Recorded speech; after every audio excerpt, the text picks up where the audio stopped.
So we're in chapter 9. And so this is the last full chapter that we are going to cover in this class. Now, after chapter 9, we know that we have a couple of days after that. We're going to use that to talk about nuclear chemistry. We're not going to cover the full nuclear chemistry chapter, though. We're just going to kind of cover some of the highlights that we need to talk about to have enough understanding to move on to the next class. But we're not going to get full on into all of the dimensions of nuclear. But we need to start off with kind of a review here in terms of what are the properties of gases and why do we care about gases compared to the other phases? What's so different about them? Well, the biggest thing that we can understand about gases is that they're kind of unique. All of the other phases that we've talked about, the molecules are all either touching each other or really, really close to one another. Well, gases are the opposite of that. They're spread far apart. And because they are spread far apart, they've got some other properties that don't apply to the liquids and the solids. One of those properties is compressibility. Because there is empty space between those gas particles, we can push them together. We also know that there are some other properties that we can kind of look at in relation to each other. So we know that volume and pressure are inversely related to each other. If I push together the gas molecules and get them into a smaller space, the pressure is going to go up because those gas molecules are now closer together. They're going to run into each other more. They're going to run into the container more. That's going to up the pressure. We know that pressure is directly related to temperature. Increase the temperature, cause those molecules to move faster, they're going to run into stuff more often. Pressure is going to go up. We know that pressure is also related to the amount of gas. Increase the number of particles in there, we're going to get more collisions. We're going to get greater pressure as a result. We know that gases don't depend on intermolecular forces to describe their solubility in one another. Now, if I try to get a gas to dissolve in a liquid, yeah, intermolecular forces matter. So does Henry's law, the last thing that we talked about on Monday. But intermolecular forces are going to be a big part of whether that gas dissolves or whether it does not dissolve. But in the gas phase, because there's all that empty space, the new gas just fits in the holes. They don't have to be attracted to each other because they're not going to be close enough to each other to attract anyway.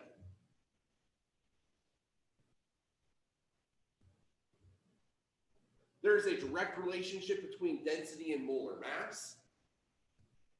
We know that gases expand to occupy all of their container. We know that they effuse at rates inversely proportional to the molar mass. Now, some of these properties here, which we're talking about as, oh, gee, everybody knew that kind of things. Some of these are properties we're going to get into. There are gas laws, mathematical equations that can govern and tell us the relationship between these and each other. So if you don't know all of those properties inside and out yet, that's okay. For the most part, math is going to kind of do the work for us.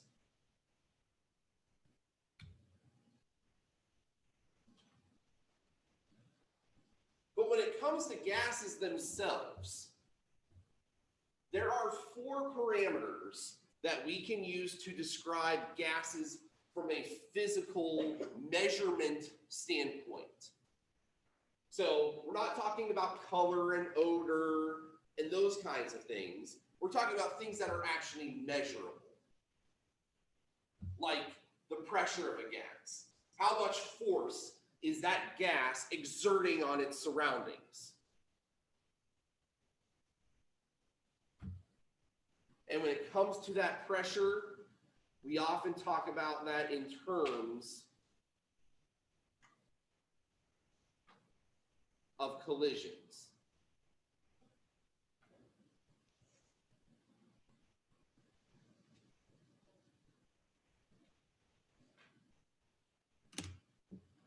The more times the gas molecules collide with their container, the higher the pressure is going to be. Which is why we can look at those other properties that were mentioned on that previous slide and make those kinds of connections. Volume. How much space does the gas take up? Now, we already saw on the previous slide, gases fill their containers completely. So the nice thing about gases is if we know the volume of the container, we also know the volume of the gas. We don't need to use things like graduated cylinders or beakers or pipettes to measure their volume accurately. Now, in experimental kind of circumstances, like what you did yesterday, we used a graduated cylinder because we tracked all of the gas that was being formed so that we could measure it, rather than trying to measure the dimensions of the room and figure out if the small amount of oxygen that we generated actually increased the pressure of the room at all. Case is pretty good, it did. Temperature.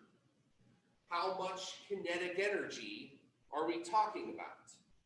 Remember, temperature is a measurement of kinetic energy, the energy of motion of those particles. And there's a direct relationship between the Kelvin temperature of a substance and the amount of energy that it has. So whenever we talk temperature for gases, we're going to talk Kelvin, because we need that direct relationship between energy and temperature. We might measure it in Celsius. We might measure it in Fahrenheit, but we're going to need it in Kelvin to do any kind of mathematical manipulation with it. And we need to know how much gas there is, how many moles, which we can find ordinarily by mass. We can measure the mass of the gas in some kind of way and use molar mass to figure out the number of moles. So all four of these parameters are related. And theoretically, conceptually, we can tie these four parameters together using something called the Kinetic Molecular Theory of gases. Now, the Kinetic Molecular Theory of gases goes as follows. There are 5 assumptions that go into the Kinetic Molecular Theory. And those 5 assumptions help us to talk about those 4 parameters and how those 4 parameters interact. So first of all, we assume that the molecule of gas is tiny, especially compared to the parameters of the volume of the room that it's in. And so because of that, we can assume that relative to the size of the room, if I took all the gas molecules in this room and put them together, the total volume of all that gas would be way, way less than the overall volume of the room itself. For that reason, we can assume that basically they are volumeless. And so we can assume also that the container volume is the volume that we need to measure. We don't have to do any kind of correction for the molecules themselves in that calculation. we can assume that the gas molecules don't interact with each other. The reason we can make that assumption,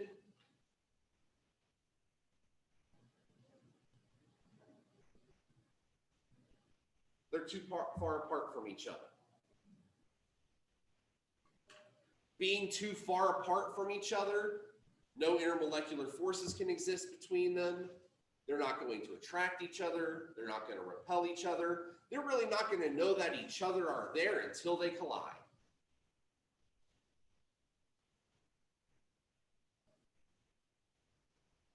Those gas molecules inside that container are in constant random motion. So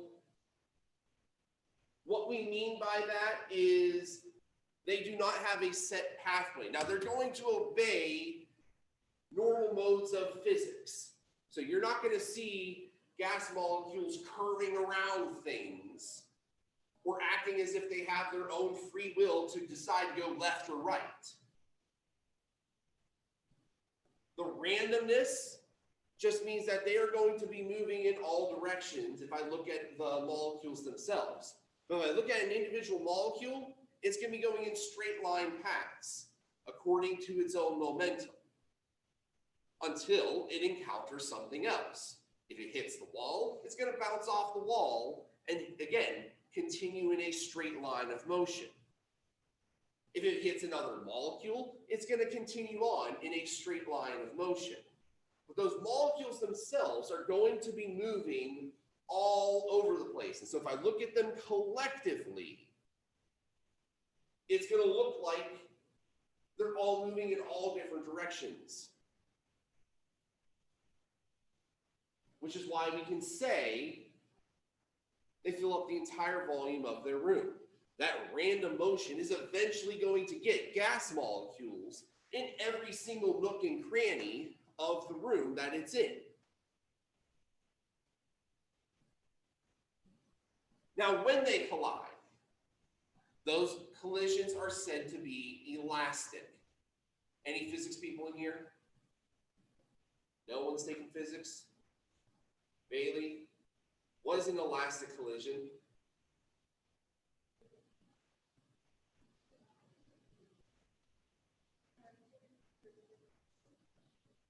Okay. In an elastic collision, energy is conserved. So I've got two molecules coming in. Collectively, they have a certain amount of energy. When they collide, they separate. Collectively, they have the same amount of energy. No energy is lost to heat or friction or anything like that. Now, that doesn't mean that they enter and exit at the exact same velocities. If I have a larger object encountering a smaller object, if I have an object that has a lot of energy interacting with one that has less energy, there can be transfer of energy, but the collective amount of energy is the same. So when these collisions occur, there isn't going to be any energy loss associated with them. Last piece, average kinetic energy is proportional to temperature. And that temperature, again, absolute temperature, which would be Kelvin. Now, this last one can be confused sometimes. You can some people take that to mean that all of the molecules inside of a gas tank will have the exact same energy. And that is not the case. That is not true. We're talking about an average here. So on average, we see a collective energy at this set temperature. Individual molecules might have greater or lesser kinetic energy depending upon their size, their closeness to a heat source, lots of things. And when we raise the temperature or lower the temperature, the distribution of that energy is not going to be immediate. If I raise the temperature, all of the gas molecules near the heat source are going to move faster immediately because they're near the heat source. But as they start to move around and interact with the other molecules that are not near the heat source, some of that energy that they have is going to be transferred to those other molecules. And so collectively, all of the energies get brought up to a certain level that is the average for the group. So what's important here is to note that if I'm looking at a gas sample at 200 Kelvin and a gas sample at 300 Kelvin, the 300 Kelvin sample is going to be moving faster on average. That doesn't mean that there are 0 molecules in the 200 Kelvin sample that are going faster than any in the 300. But on average, if I took 1,000 molecules and took their average energy, it'd be higher in the 300 versus the 200. But individual molecules, yeah, it's possible. It's possible that you have a really energetic molecule in that sample and a really unenergetic molecule in the other sample. But overall, on average, we would see a disparity.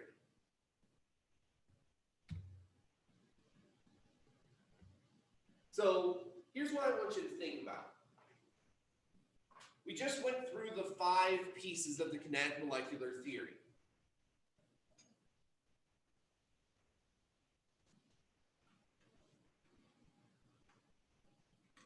Bearing in mind those assumptions that we made, what kind of relationship can we draw between the mass of a gas and how fast it is able to move?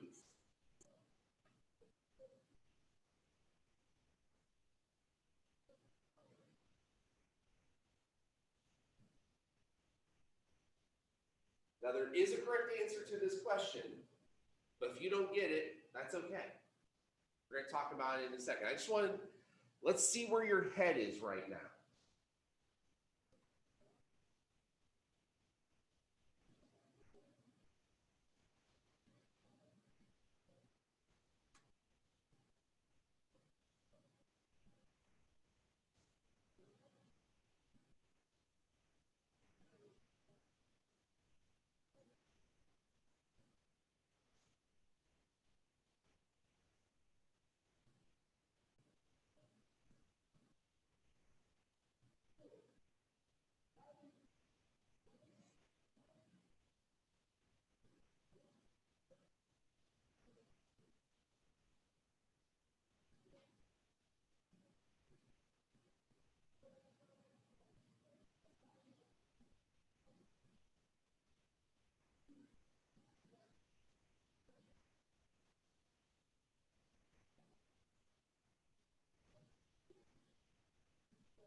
About 30 more seconds to get something in.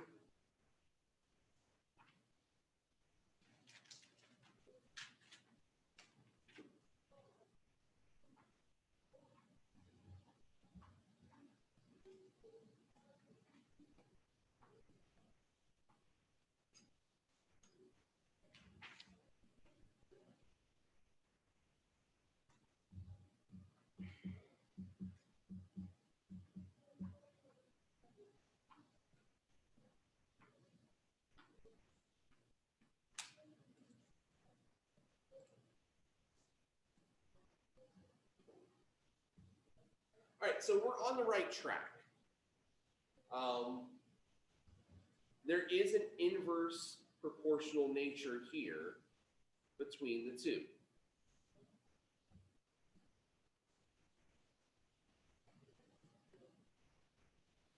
According to the kinetic molecular theory, there is that if we have gases at the same temperature, on average, they should have the same kinetic energy.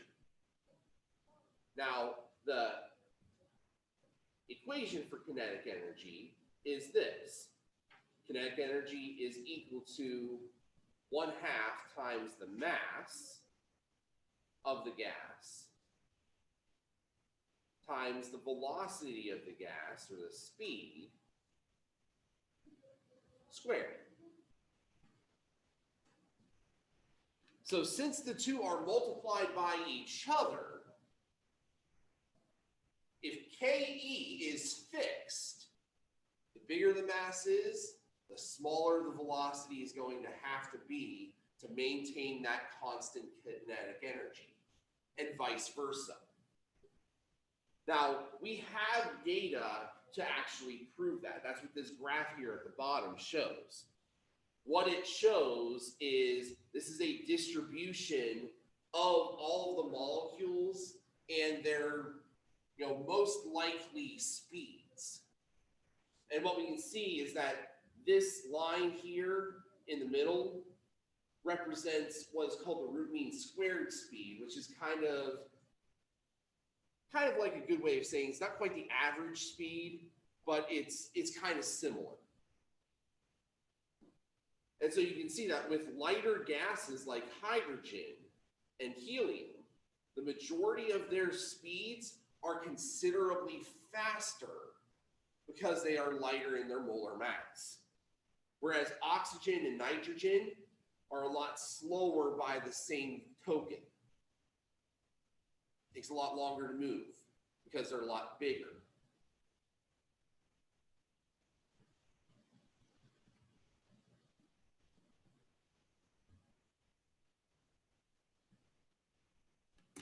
So a little bit more about what root mean square speed is. Basically, root mean square speed is the speed that is associated with the average kinetic energy. So if I was able to calculate the kinetic energy of the gas sample and then work backwards to solve for speed, that's what root mean squared would be.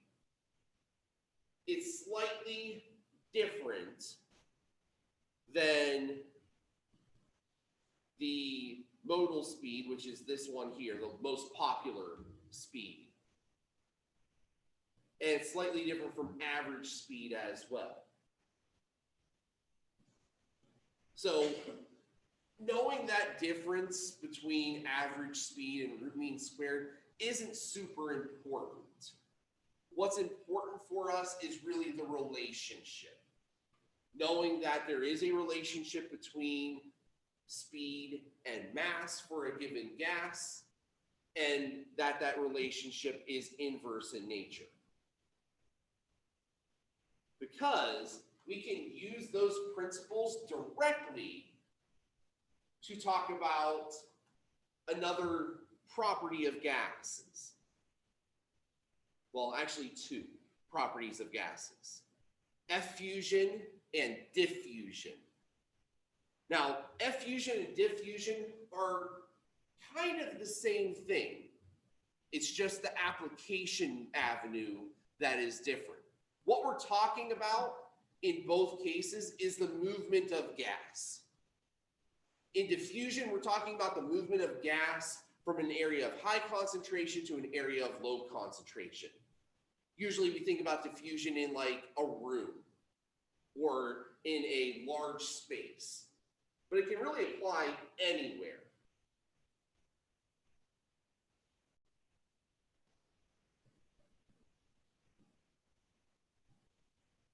Most common application of diffusion is the spreading of odor. You go home, mom's making chocolate chip cookies. You smell the chocolate chip cookies before you even get through the threshold of the door because the odor of those chocolate chip cookies has spread throughout the house. That's diffusion. Now, like I said, effusion is very similar. We're talking about the movement of a gas from an area of high concentration to an area of low concentration. The only difference is that it's a very specific case. We're talking about the movement through a tiny hole. So think about it as you blow up a balloon, you make a tiny prick in the balloon, not so that it pops, but that tiny little pinprick in the balloon slowly lets out the air. If fusion would be how fast does the gas move through that hole.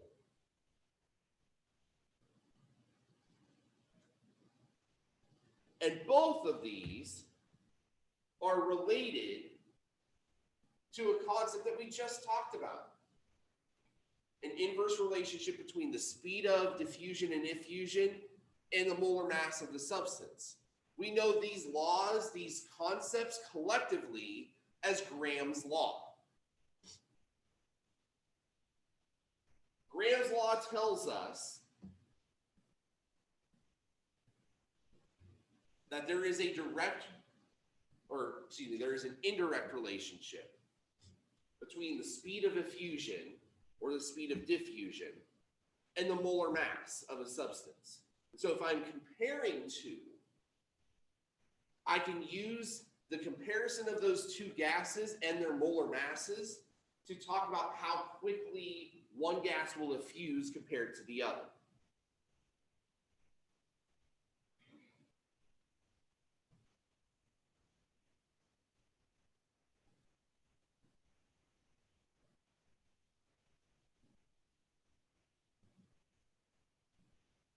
So there are two different applications, two different versions of this equation. More often than not, we're going to see one, or we'll probably see that first one more often than the second. It's all about what is being held constant.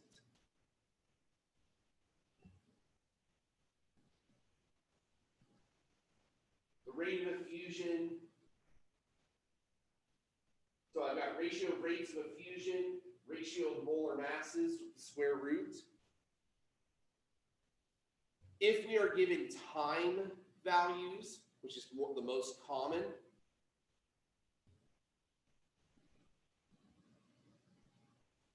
then I just put the ratio of times as equal to the square root of the ratio of masses. If I am given distances, same thing. Ratio of distances is equal to the ratio of the square root of the molar masses.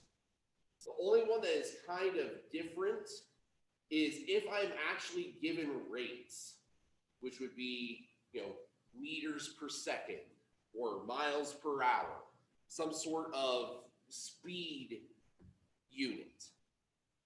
Because the speed unit is going to be different, notice that the values crisscross in that circumstance to give us that inverse relationship between speed and mass. If I evaluate each one individually, I can keep them exactly the same. But if I have the actual rates, I have to crisscross them to get them to work appropriately.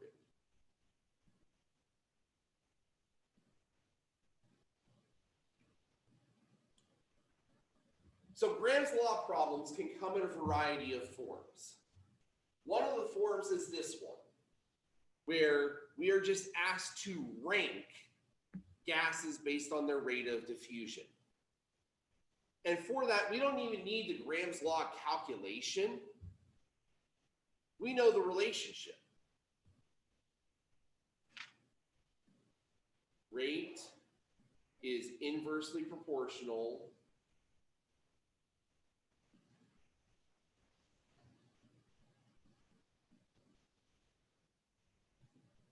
to molar mass. So really what I need to do is find the molar masses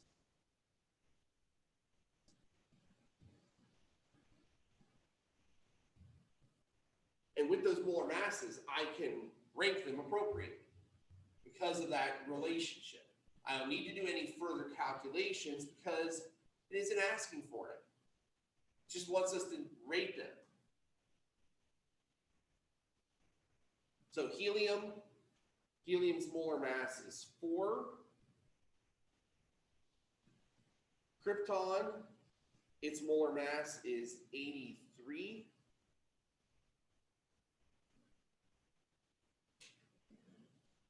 A3.8.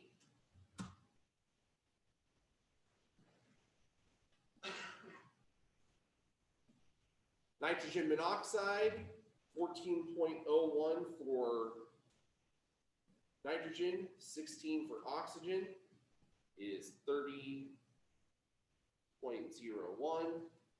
Oxygen, 2 times 16, 32.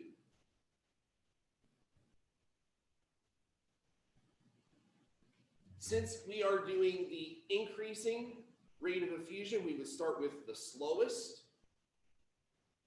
So which of these gases would have the slowest velocity?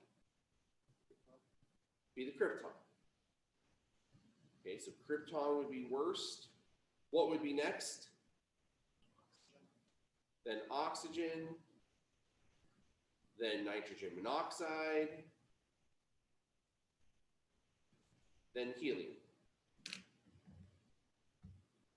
So for Graham's law problems like these, where it's just asking us to rank, that's all that we have to do. Find the molar masses, rank them in the appropriate order. You know, the only kind of tricky part is just making sure that we put the correct order out there. In this case, it was asking for increasing rates, so we had to start slow and get faster as we went.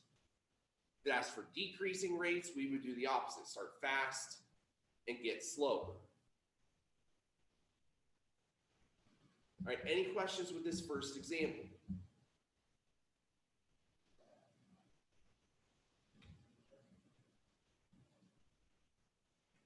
Okay, here's another kind of example.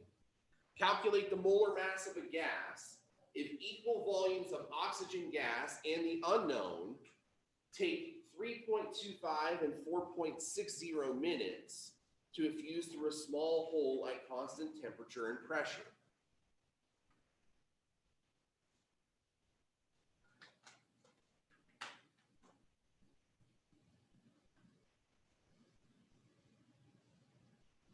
So what we need is Graham's law.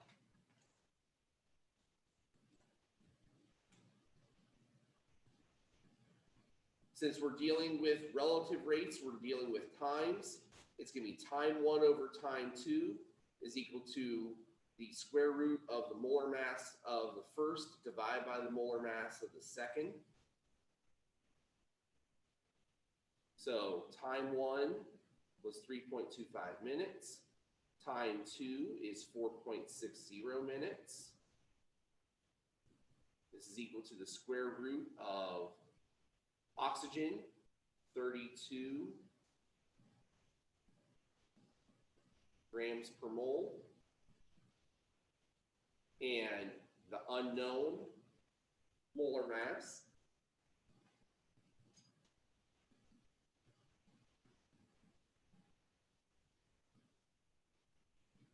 so 2 potential approaches to this.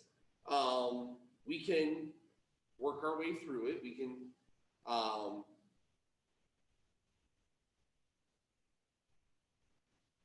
let's do this ratio first. 3.25 divided by 4.6 is going to give us 0.707. Minutes canceled, so no unit left on this. It's equal to the square root of 32 over x. To get rid of the square root, we're going to have to square both sides of this equation. So squaring the 0.707, I get 0.499.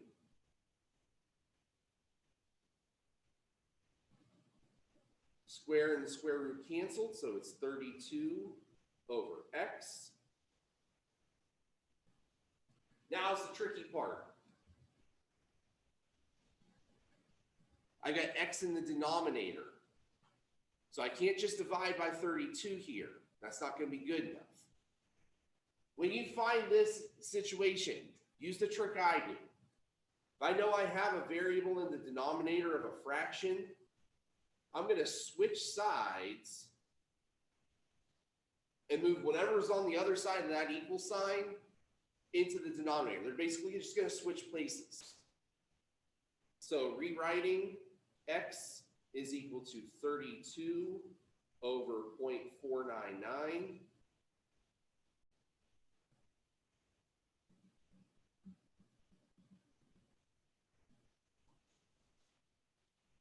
Which would be 64.1 grams per mole. Now, a question we have to ask ourselves here is, does this answer make sense? Is the unknown gas moving faster or slower than the oxygen?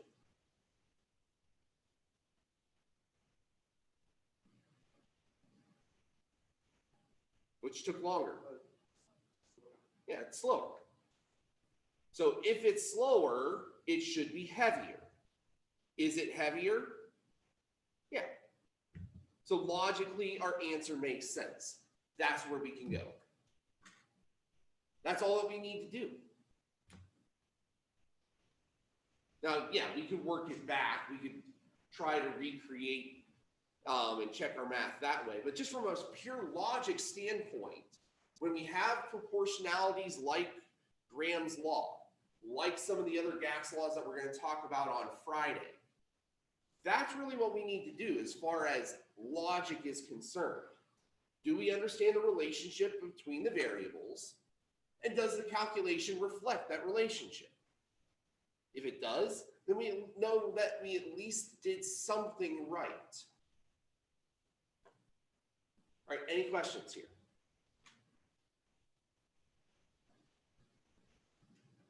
All right. Got one for you to try.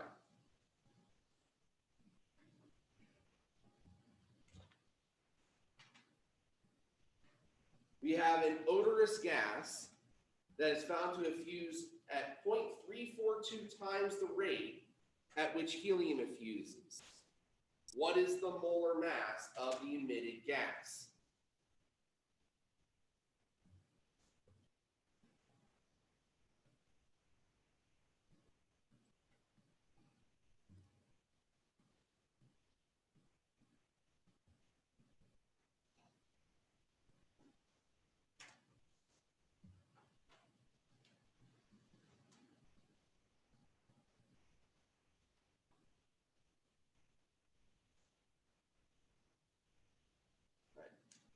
So I'm going to give you a pair of hints here. First of all, since we were talking about rates, we have to use the rate version of Graham's law. So the ratio of rates is equal to the inverse, or the reciprocal of the ratio of masses. So because we're talking about rates, we've got to flip that second fraction. And the second one here, since we are not given a rate for helium, we can pretty much make up whatever we want it to be. The easiest one to do in that case is if we make the rate of helium equal to 1, that would mean that the rate of the unknown would have to be equal to 0.342.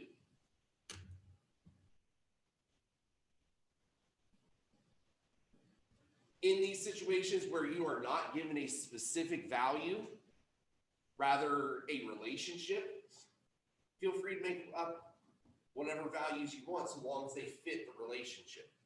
The reason I'm using 1 there, 1's a nice easy number to put into a fraction.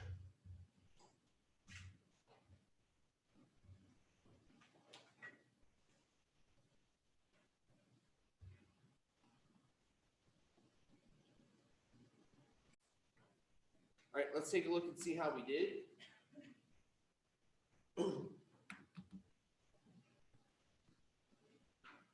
So again, the advantage to using that value of 1 is you can make the math a lot easier on yourself if you place it strategically.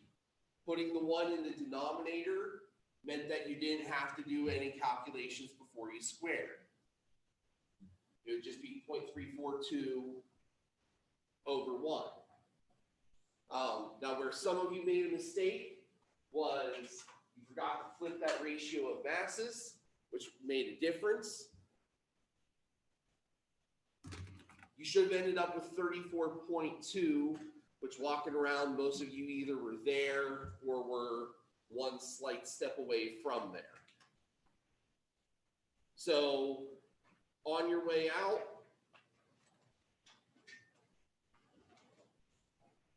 go ahead and hit the confidence meter there.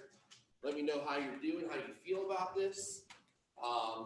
And then on Friday, we'll get into more of the gas laws, looks more mathematically and quantitatively at some of those relationships. Have a good day.